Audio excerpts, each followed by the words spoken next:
Aleluia. A paz do Senhor para todos. Nesse dia de quarta-feira, nós estamos aqui, como de costume, trazendo mais um estudo para a nossa edificação. Tá? Mas antes de iniciarmos, fazermos uma leitura, nós vamos estar orando, agradecendo assim a Deus por essa oportunidade que Ele tem nos concedido.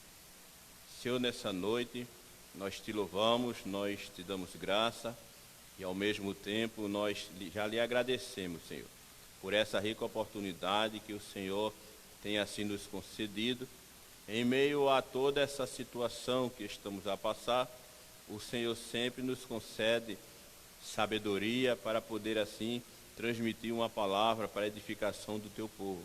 Que o Senhor use essa palavra e o teu povo venha a ser edificado e que o teu nome continue sendo glorificado em nome de Jesus. Amém. Você que está em casa, abra a sua Bíblia no livro de Efésios, o capítulo de número 1. Nós vamos ler até o versículo de número 8, onde o apóstolo Paulo escreveu esta carta a esta igreja. E daqui nós vamos tirar algo muito importante para a nossa vida e também vai servir para a nossa edificação. Eu vou lendo o versículo 1 até o versículo de número 8, que diz assim: Paulo, apóstolo de Jesus Cristo, pela vontade de Deus, aos santos e fiéis em Cristo Jesus, que estão em Éfeso.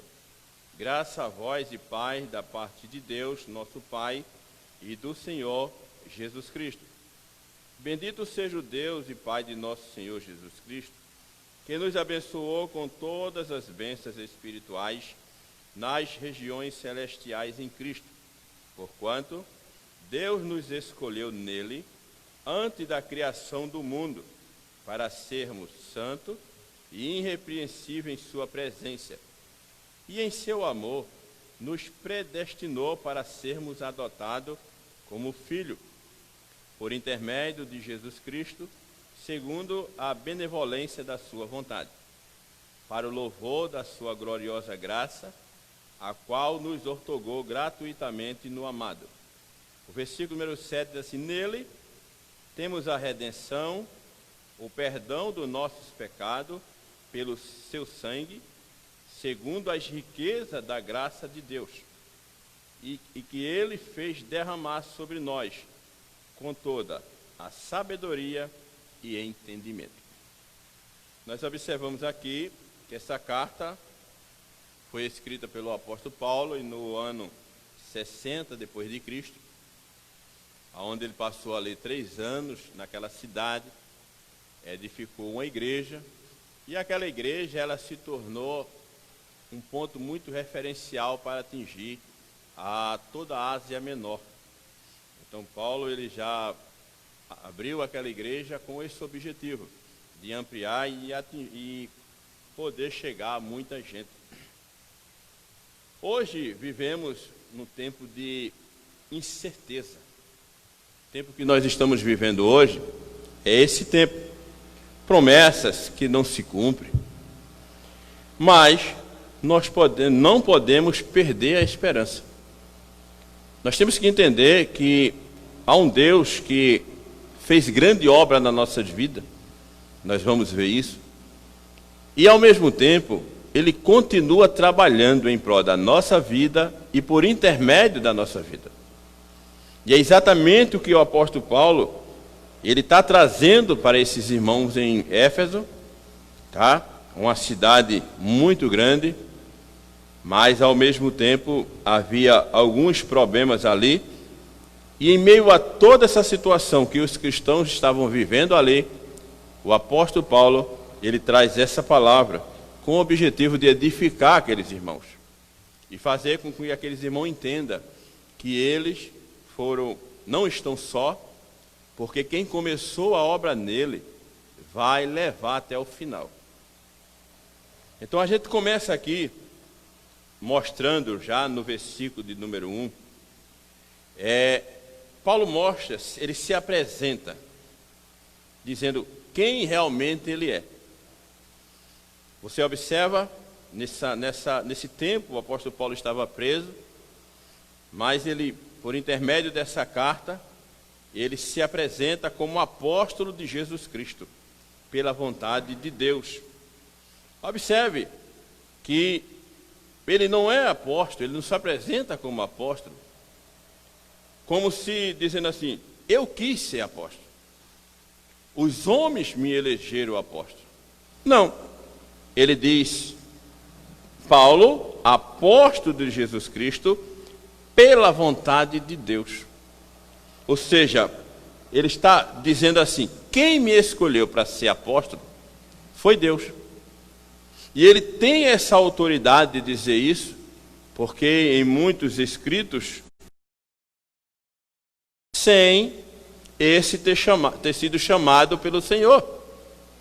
Então a gente precisa entender isso. É por isso que o apóstolo Paulo ele se apresenta dizendo que é apóstolo, mas dentro da vontade de Deus. E isso é importante, tá? Hoje nós sabemos que não existe mais apóstolo. O último apóstolo foi o próprio apóstolo Paulo, que em uma de suas cartas ele diz assim, que foi um apóstolo abortivo, porque Jesus o encontrou no caminho de Damasco, ele está se dirigindo para lá, e dali o fez o apóstolo. Ele está dizendo, eu nasci assim, sem querer, sem haver o tempo necessário, de repente. Então foi isso que o apóstolo Paulo se expressou. Amados, agora, ele mostra aqui também, tá, para quem é a carta que ele está direcionando. Interessante que nessa cidade de Éfeso havia mais de 300.000 habitantes. Isso é, no tempo do apóstolo Paulo, havia mais de 300.000 habitantes. Lá também havia um templo de uma deusa chamada Diana. Ela ficava num ponto mais alto, 1.600 metros de altura. Então daí foi também considerada uma das 7 maravilhas do mundo. Mas era um templo pagão, aonde se adorava uma mulher que era tida como deusas. Então a gente observa que o apóstolo Paulo, ele deixa bem claro que não é para todos os que estão em Éfeso que esta carta é direcionada. Ele deixa bem claro, ele faz uma referência essencial. Ele diz assim, olha, aos santos e fiéis em Cristo Jesus que estão em Éfeso. Então, no meio de toda aquela multidão, tá?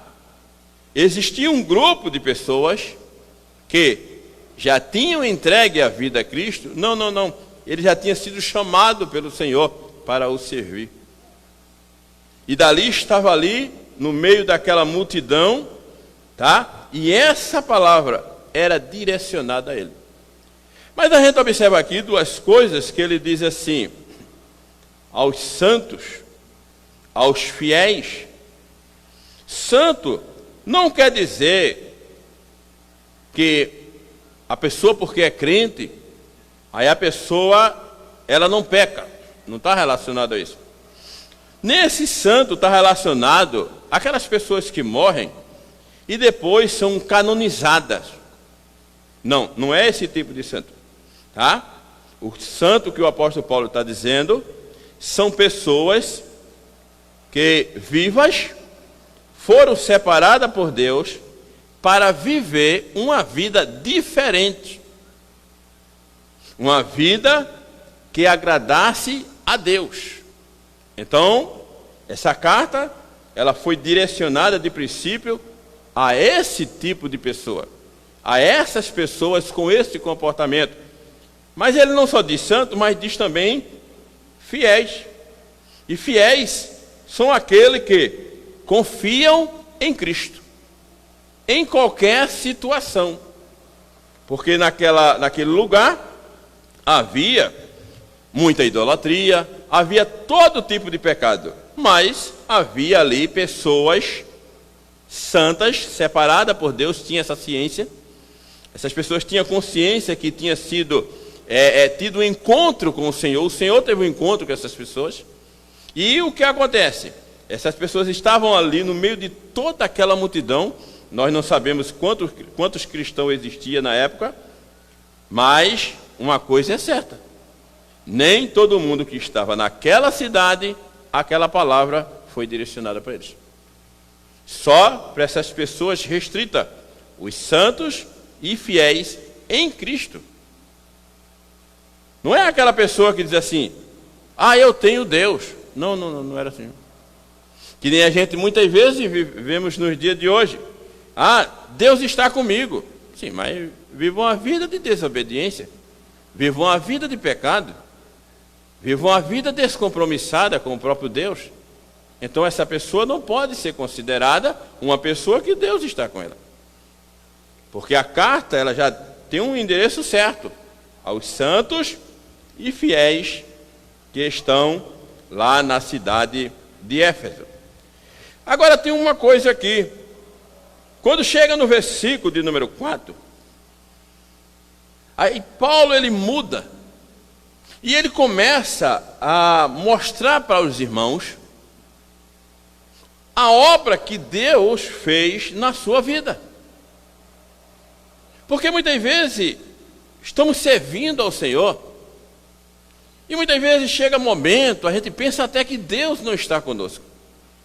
Porque muitas vezes esquecemos, mediante a situação que estamos vivendo, a obra, o benefício que o Senhor fez em prol das nossas vidas, para poder no dia de hoje estarmos louvando e exaltando o seu nome. Então observe que no versículo de número 4, a primeira coisa que o apóstolo cita como benefício da parte de Deus para a sua igreja, para os santos, para os fiéis que foram chamados por ele, ele diz assim: porquanto Deus nos escolheu nele, antes da fundação do mundo. Veja que é interessante, que pensamento maravilhoso, que sabedoria Deus deu ao apóstolo Paulo, para que ele pudesse passar para aquela igreja essa palavra. Observe uma coisa: Deus nos escolheu. Foi isso que ele estava dizendo para aqueles irmãos. E é isso que Deus está dizendo para você. Talvez você esteja passando um momento difícil, tá? E esteja assim se questionando: mas será que Deus é comigo? Olha, se você tem convicção que Deus teve um encontro com você, então verdadeiramente você é uma pessoa escolhida de Deus. Porque momento difícil, isso aí a Bíblia já nos mostrava que a gente ia passar. Seja momento de alegria, tristeza ou coisa semelhante. Mas a gente tem que entender uma coisa: que Deus nos escolheu.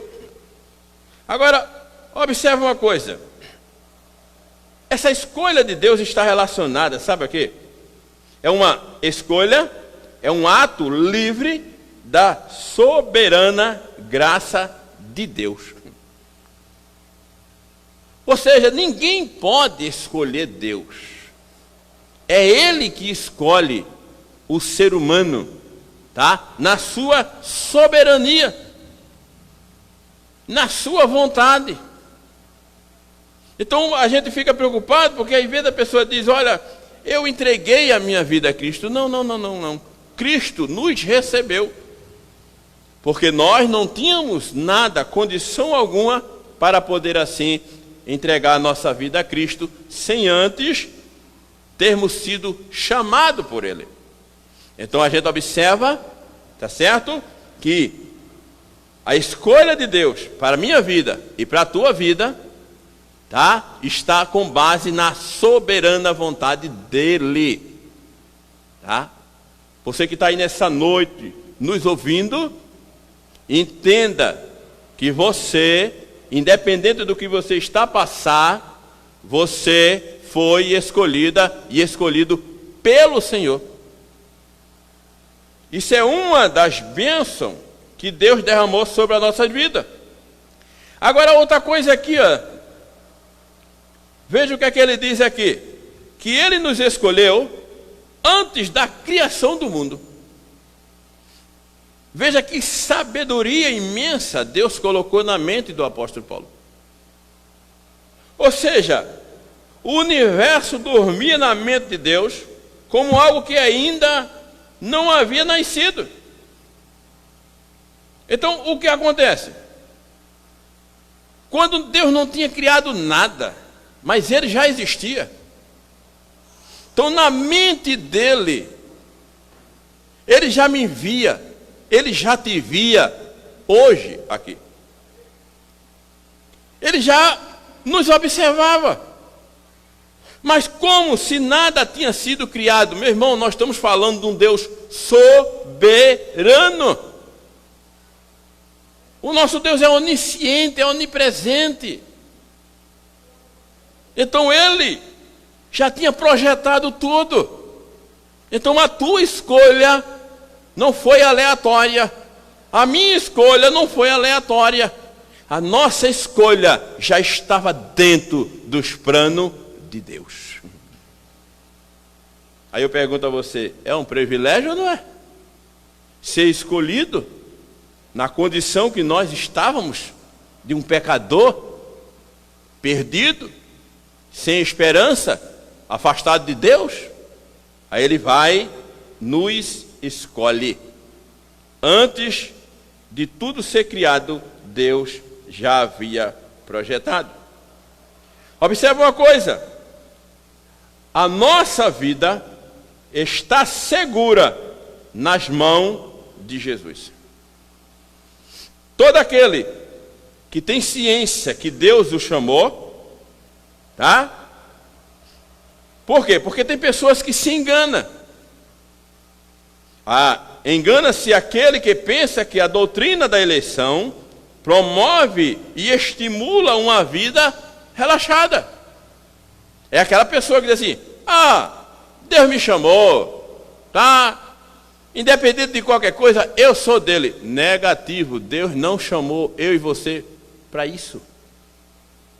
Deus nos chama, nos outorga essas bênçãos, mas ele também, a gente vai observar que ele nos outorga responsabilidade, compromisso.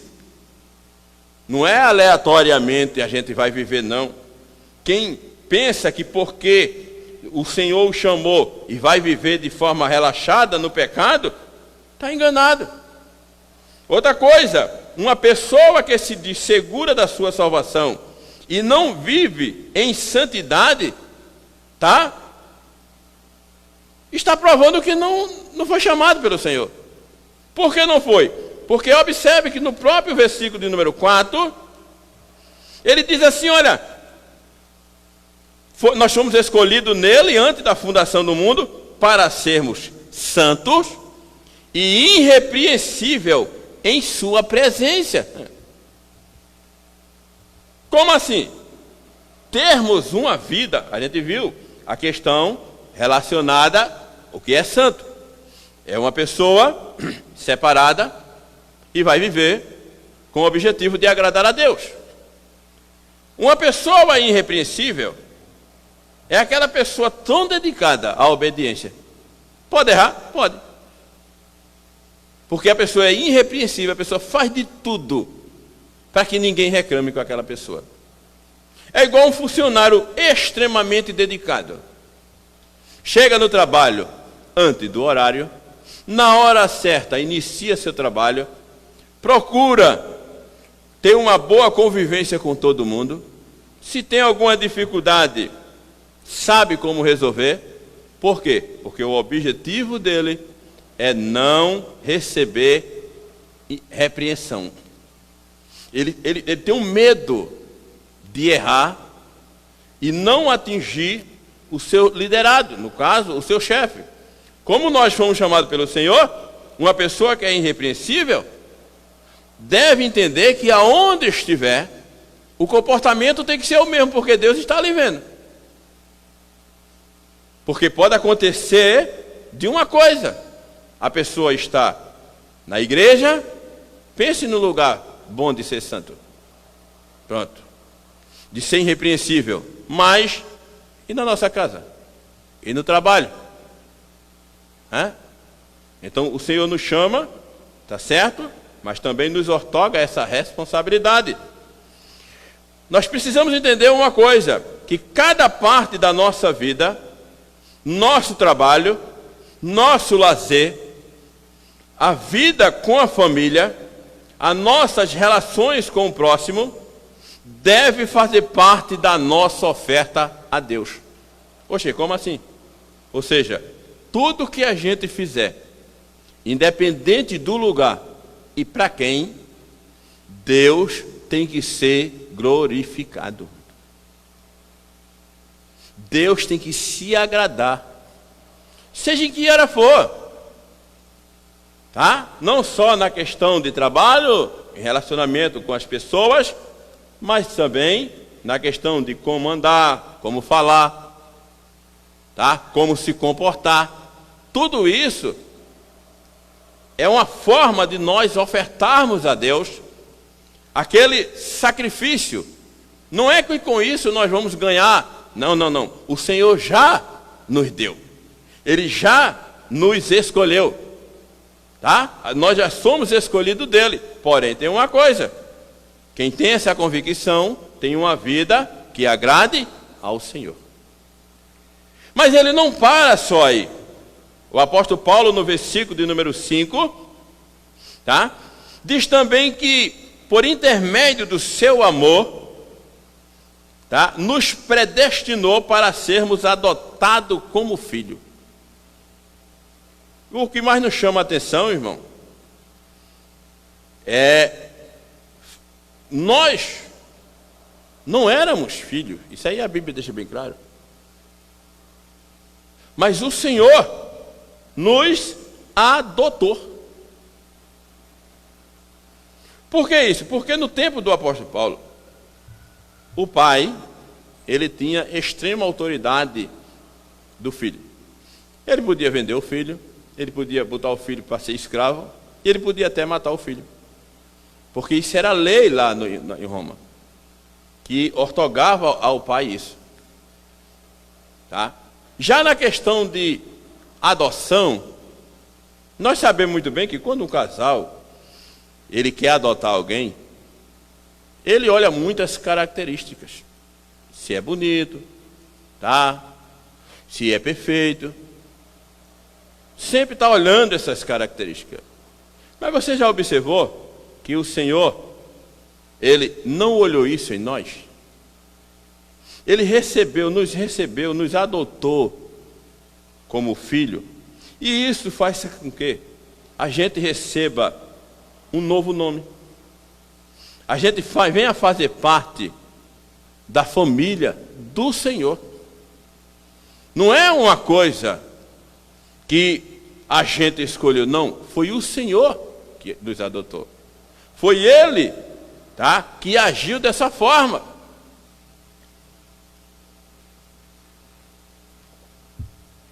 Hoje, nós temos um nome. Hoje, nós fazemos parte da família de Deus. E o que mais nos chama a atenção é que, na questão de quando uma pessoa era adotada, não só recebia o nome da família, mas também recebia todos os benefícios da família.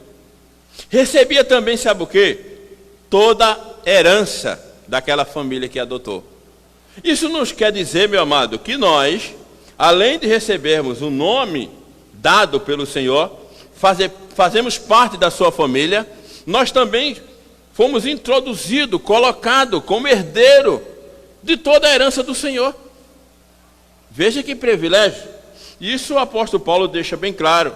Mas tudo isso por intermédio de Jesus Cristo, segundo a benevolência da sua vontade, ou seja, foi da vontade do Senhor. Nós fomos adotados pelo Senhor. Ele quis nos adotar. Isso é um dos benefícios. O outro benefício, meu amado, está lá no versículo de número 6, quando ele diz assim: para o louvor da sua gloriosa graça, a qual nos outorgou gratuitamente no amado. Amados, a gente tem que entender que Deus nos aceitou, tá? Do jeito que nós éramos. Tem pessoas que dizem assim: eu quero aceitar Cristo depois que eu me livrar disso, me livrar daquilo, mas não consegue se livrar.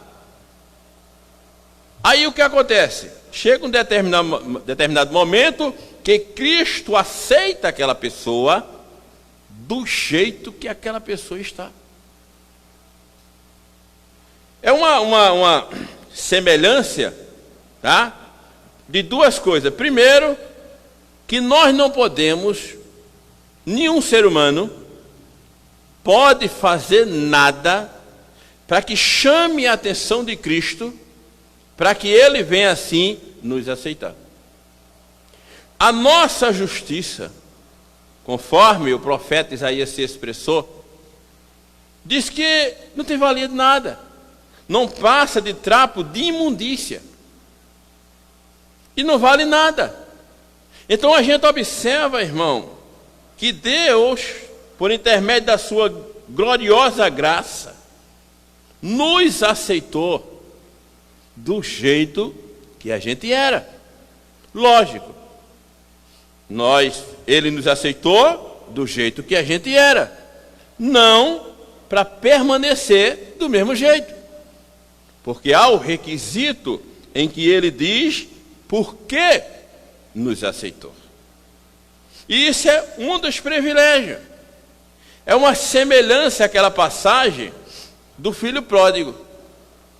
Você vê que ele se desviou da casa do papai, foi embora e gastou todo o seu recurso.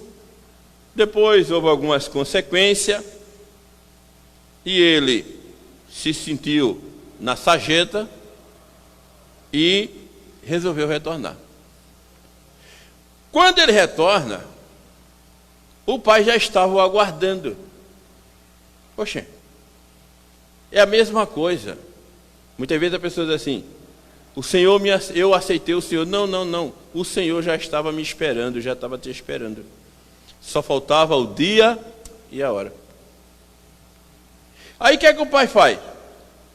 Questiona ele? Reclama pela ingratidão dele? Não. O abraça. Recebe ele do jeito que ele veio. Todo sujo, descalço, uma fisionomia totalmente contrária da qual saiu dali. E o pai o abraça, dá ordem para dar um banho, dá ordem para dar roupa nova, sapato novo, um anel indicando pertence agora a essa família. E o que acontece? Ele faz uma festa. Então foi assim que o Senhor nos aceitou. Ele, tá? Através da sua grande graça, gloriosa misericórdia. Porque muitas vezes a gente se depara com alguns irmãos que estão passando por uma situação difícil e ainda diz assim: eu acho que o Senhor me rejeitou. Como se Ele te aceitou? Como se Ele te aceitou? Se Ele te aceitou, Ele jamais vai te rejeitar. Porque a gente não tínhamos condições alguma para poder o aceitar. A gente estava exatamente semelhante ao filho pródigo no momento do retorno, na sarjeta, perdido, sem esperança. E o Senhor assim nos recebe de braços abertos e muda a nossa vida. A outra coisa que ele diz aqui, irmão, que também faz parte dos benefícios que o Senhor nos concede, está no versículo de número 7. Diz assim, ó: nele temos a redenção, o perdão dos nossos pecados, pelo seu sangue, segundo as riquezas da graça de Deus. Veja uma coisa. Além dele nos escolher,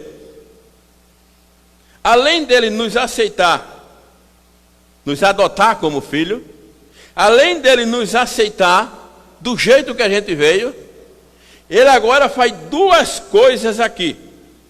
Nesse versículo número 7, nós temos a redenção, tá certo? Ou seja, ele nos redimiu e nos perdoou. Agora preste atenção em uma coisa que eu vou dizer.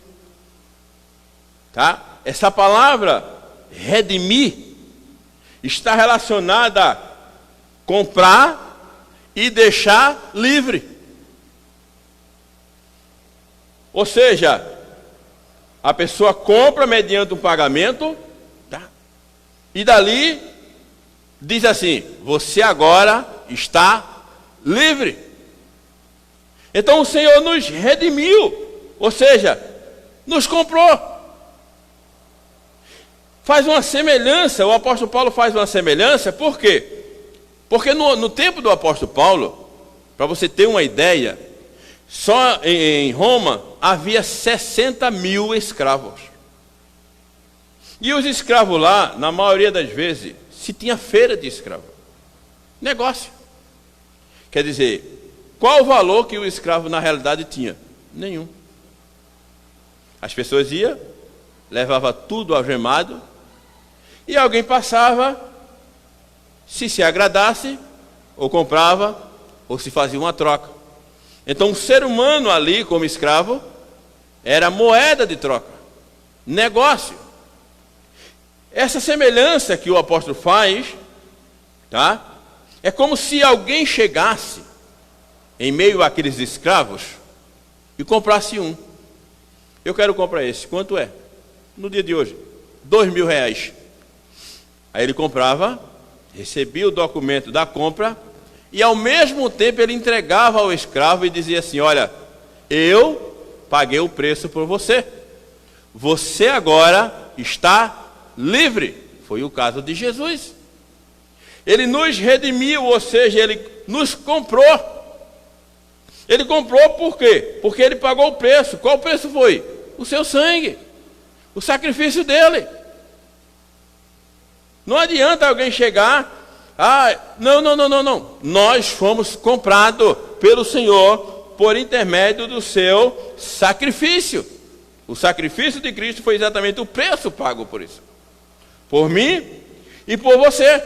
Agora, observe uma coisa. Nós estamos livres de quê? Da lei, que nós não estamos mais debaixo da lei. Nós estamos livres da escravidão do pecado, do mundo e do poder de Satanás. Deus, através desse sacrifício, através dessa compra que Ele nos comprou, Ele nos livrou disso. E eu vou ler um texto aqui que confirma aquilo que eu estou a falar. Veja aí Colossenses, tá? O capítulo de número 1 e o versículo de número 13 e 14.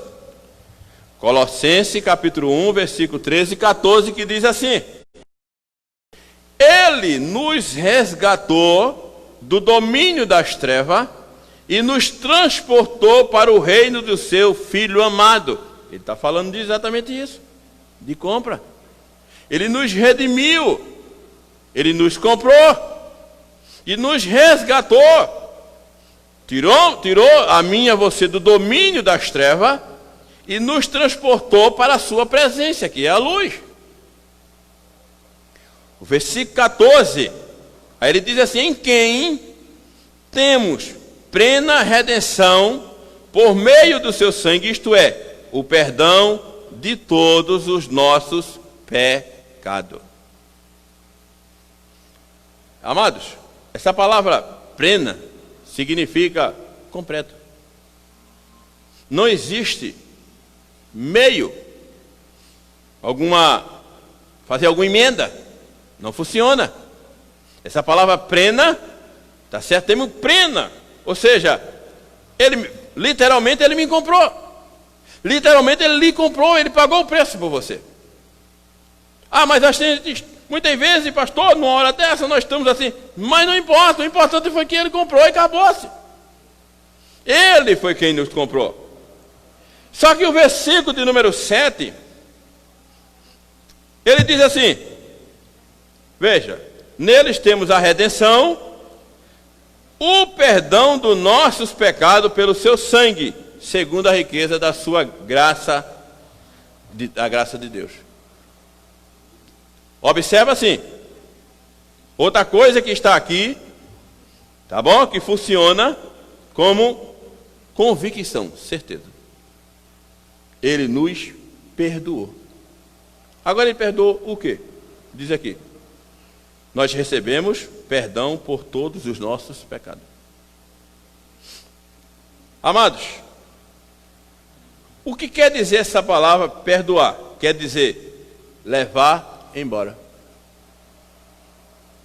Ou seja, esse perdão, tá, que Jesus nos deu, esses pecados não fazem mais parte da nossa dívida com o Senhor. Ele nos perdoou, ou seja, ele mandou embora. Ele nos livrou. Quando João Batista estava ali próximo ao rio, ele estava batizando. Aí de repente ele olha, lá vem Jesus se aproximando dele. João capítulo 1, versículo 29. Eu não sei se ele apontou, tá? Mas uma coisa eu sei que ele disse.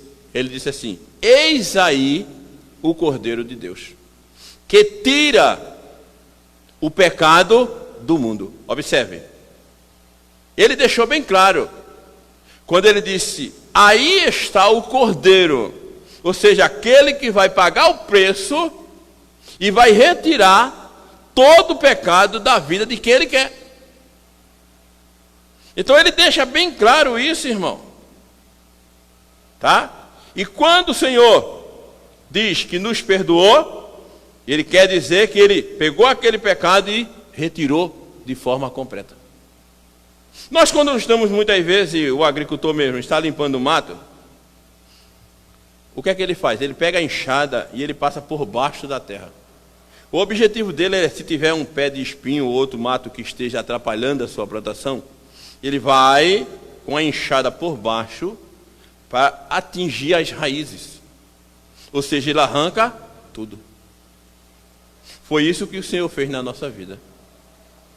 Hoje, se alguém, tá, te condena, te julga, o que é que você tem que observar?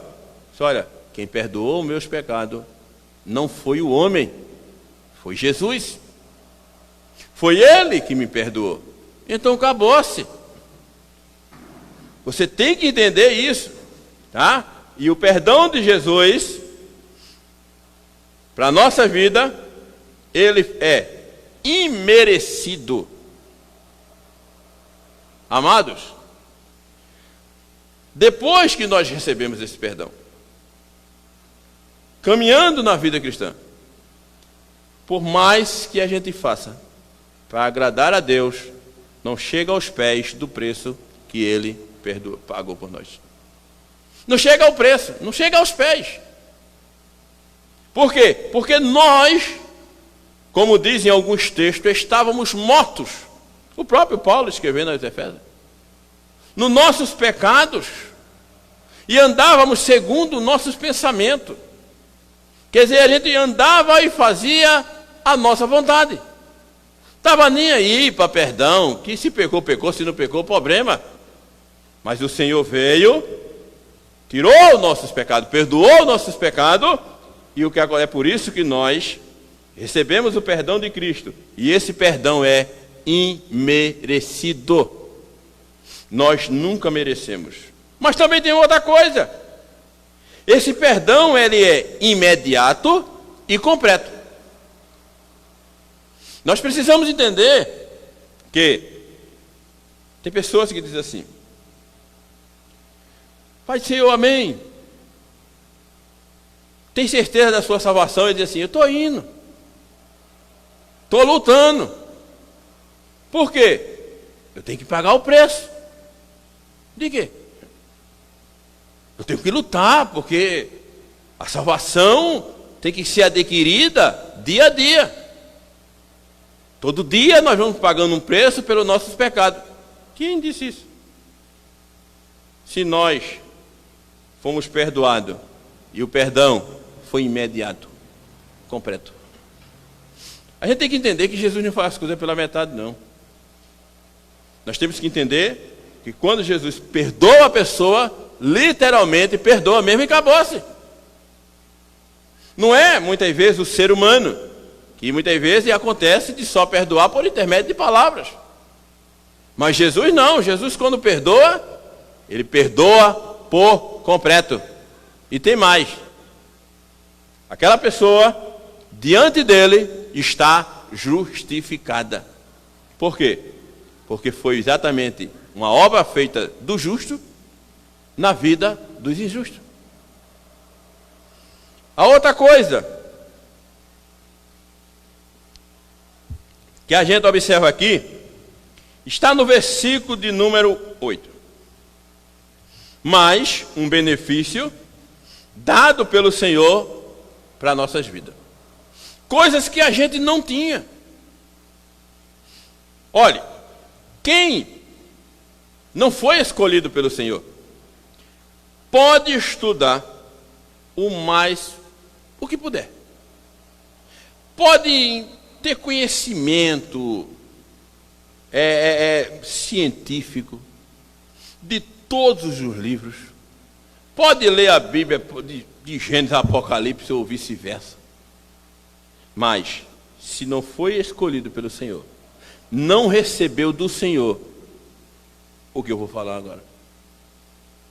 Por mais conhecimento secular que se tenha, a pessoa não consegue adquirir a sabedoria e o entendimento vindo da parte de Deus, que é uma coisa tão importante na nossa vida. Veja uma coisa, veja o que aqui diz o versículo número 8. E que Ele nos fez derramar sobre nós com toda sabedoria e entendimento.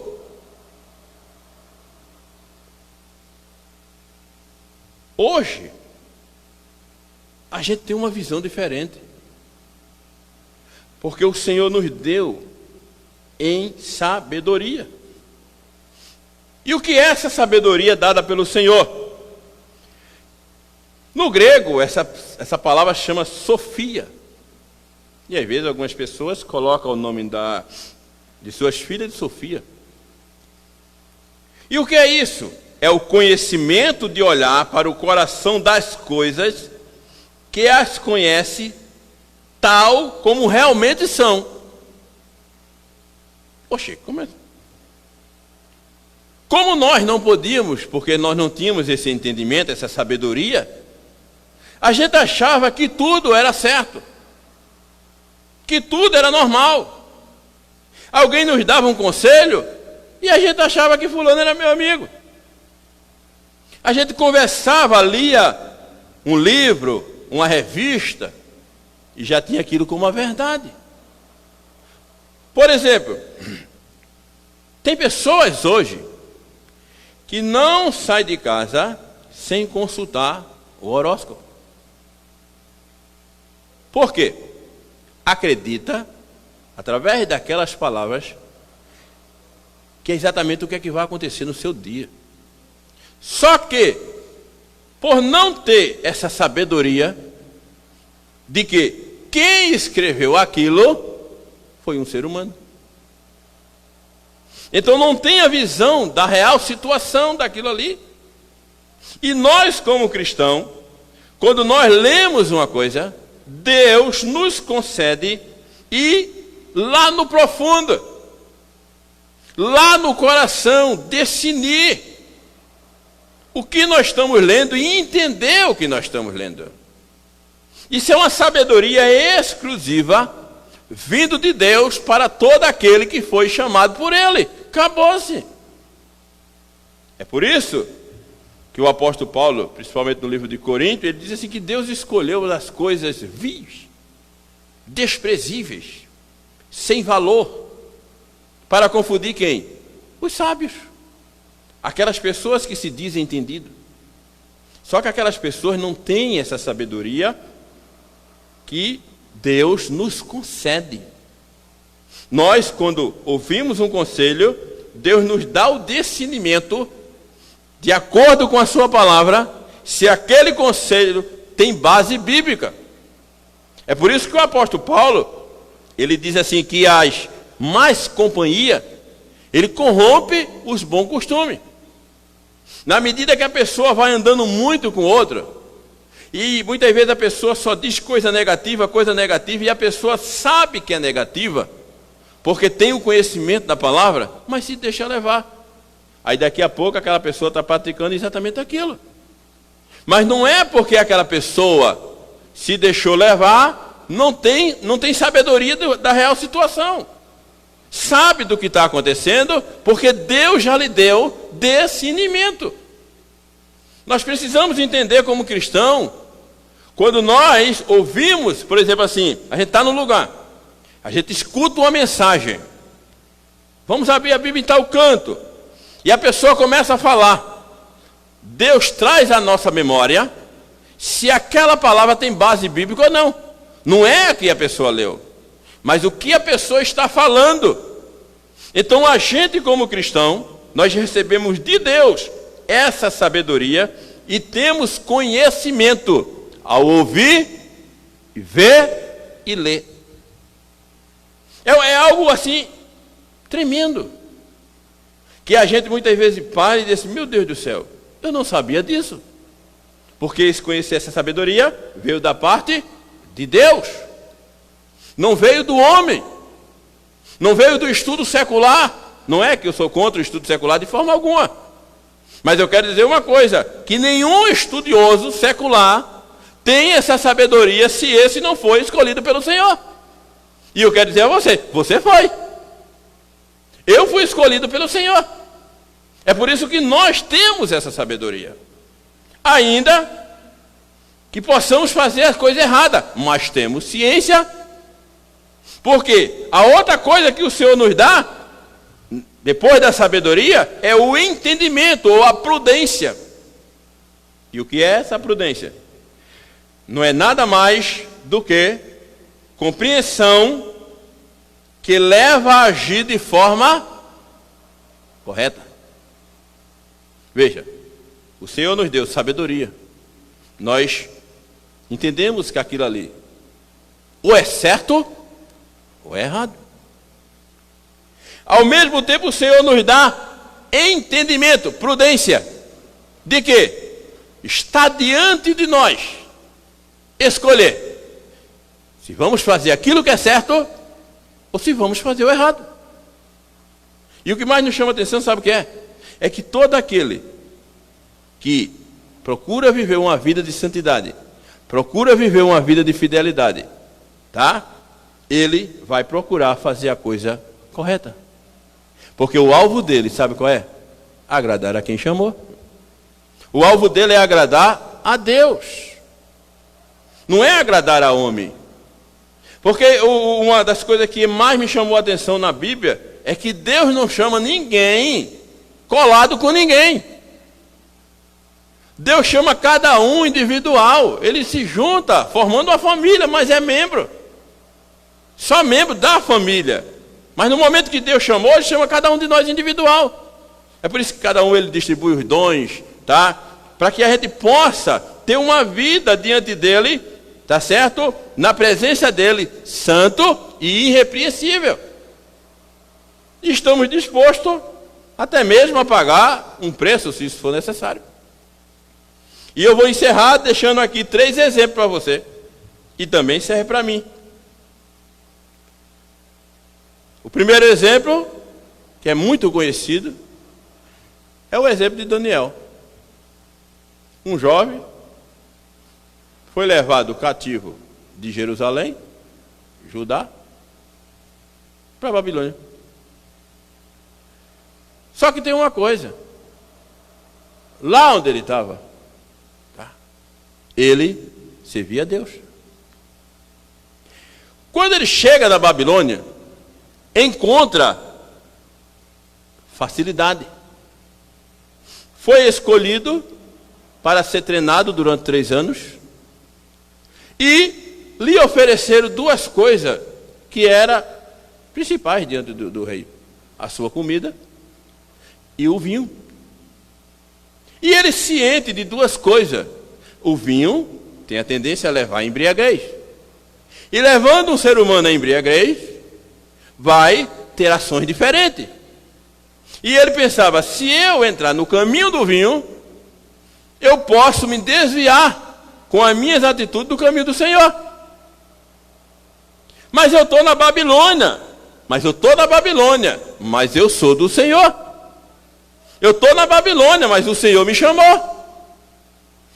A outra era a comida, que ele sabia que aquela comida era consagrada aos ídolos. E ele tinha ciência que isso não era do agrado do Senhor. Então o que é que ele faz? No capítulo 1, versículo 8, ele diz que ele coloca no coração, tá? De não se contaminar. E Deus honrou. Então o que acontece? Não é o lugar que a gente está. Não é no meio de pessoas que nós estamos. O que Deus quer ver em nós é o nosso comportamento diante dele. Acabou. E Daniel traz esse exemplo para nós. O outro exemplo é um profeta chamado Micaías. Está lá no livro de 2 Crônica, capítulo 18. Houve uma união entre o rei Acabe e o rei Josafá. Aí o que acontece? Se juntou aquela tuia de profeta do rei Acabe e começou profetizando, dizendo: ó rei, tu vai ganhar, tu vai ganhar, tu vai ganhar. Olha, pensa numa multidão de bênçãos.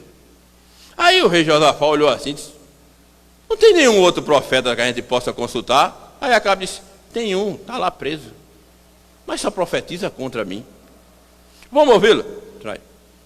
As pessoas que foram buscar ele, no caminho disseram assim: olha, os profetas de Baal, de Acabe, todos eles profetizaram que o rei ia ganhar. Faz o mesmo? Só foi o que ele disse: eu vou falar o que Deus mandar. Acabou assim. Ah, mas ele estava no calabouço. Mas ele estava ciente que aonde ele estivesse, Deus estaria com ele. E ele tinha que agradar a quem o chamou. E quem o chamou foi Deus. Na hora lá, ele diz até brincando, fala uma ironia: ah, rei Acabe, tu vai ganhar. Ele disse: eu não disse? Ah. Ele era tão verdadeiro que quando ele brincou, o rei descobriu. Aí ele disse: olha, só tu vai morrer. Esse eu não disse a ele: só fala contra mim. Leva ele, leva para a cidade lá e manda o rei lá guardar ele de novo. Aí o rei Acabe ficou com medo. Na hora de pelejar, ele tirou as vestes reais e colocou uma veste de soldado normal. A Bíblia diz que um homem lá do outro exército lançou uma flecha aleatoriamente. E a flecha veio e só pegou o rei Acabe. Por quê? Porque Deus disse a Micaías que quem ia morrer era ele. O que é que eu estou dizendo com isso?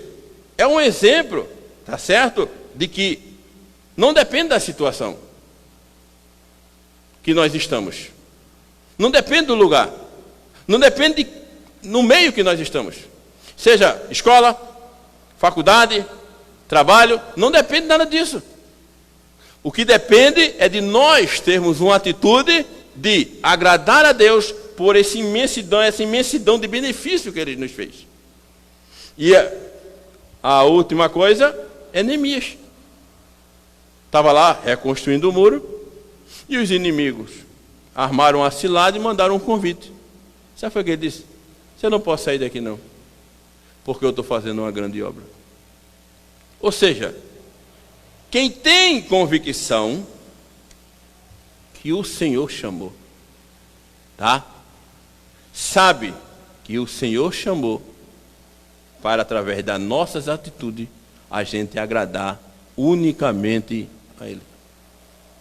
E a gente sabe de uma coisa, irmão, que quando nós procuramos agradar a Deus, desagradamos alguém. Não adianta o cristão, tá? Pensar que agrada a Deus e alguém vai agradar. Não, todo mundo não agrada. Não. Eu e você, nós temos que entender isso. Se nós colocamos no nosso coração o desejo de ser fiel a Deus, pode ficar certo. Alguém não vai gostar. Mas só que tem uma coisa. Eu não fui chamado, agarrado com ninguém. Você foi? Não foi. A gente conhece muitas mães gêmeos, mas um nasceu depois do outro. Não nasceu pegado não, irmão. Até mesmo na Bíblia, a questão de Jacó e Esaú. Um nasceu e o Jacó nasceu agarrado no pé dele, puxando, mas não nasceram juntos. Nasceu um depois do outro. Então nós fomos chamados de forma individual, recebemos do Senhor essas bênçãos, tá? Nós fomos escolhidos por Ele, tá certo? Nós fomos adotados como filho, Ele nos aceitou do jeito que nós éramos, Ele nos redimiu, ou seja, Ele nos comprou, perdoou todos os nossos pecados, e agora Ele nos dá uma sabedoria diferente. E Ele também nos dá a prudência, a escolha de querer fazer o certo ou querer fazer o errado. Eu não dependo de ninguém. Você não depende de ninguém. Nós dependemos de nós mesmos. Porque o que a gente não podia fazer, Deus fez. Aí agora, depende de mim. Depende de você. Que Deus, Ele aplique essa palavra no nosso coração. Que você e eu entendamos que nós somos chamados para agradar unicamente ao Senhor. Desde já eu deixo a paz do Senhor para todas as crianças daqui da igreja, que tem criança que nos assiste, tá?